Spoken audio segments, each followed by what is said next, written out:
Okay, so what we're going to do here today is show a bit of a lesson on how to attack a series of multiple ledges.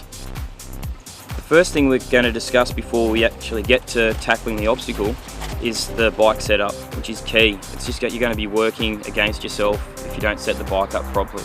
So on a dual suspension bike, just make sure that your sag's set correctly front and rear. And the other key to traction, especially on steps like this, is tyre pressure. Too hard, you're not going to get any traction and you're just going to spin.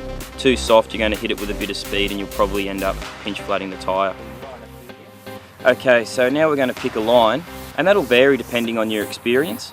So you might be at first, if you're a beginner, you're looking solely for the easiest line. If you're someone with a bit more expertise, then you're going to look for something a bit more challenging. And now the next key component is gear selection, because you don't want to be changing gears halfway up the ledge or in between, because your primary focus is getting over that next ledge. So what we're going to do is, once you've picked your gear, the next main factor that you need to focus on is commitment and having a bit of momentum. It's always going to be easy if you attack something with a little bit of speed. As scary as that may first sound, you're actually halfway up the obstacle before you even realise.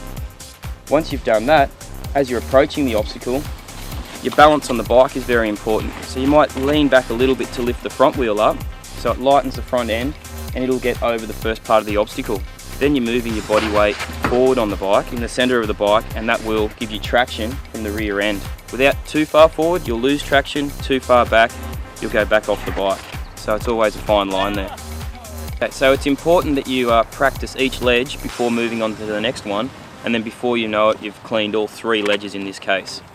And also I might add at the end, if you don't make the last ledge, say, and you're getting tired and you're fatigued, just leave it. Come back to another day. You know you can already do the first 2.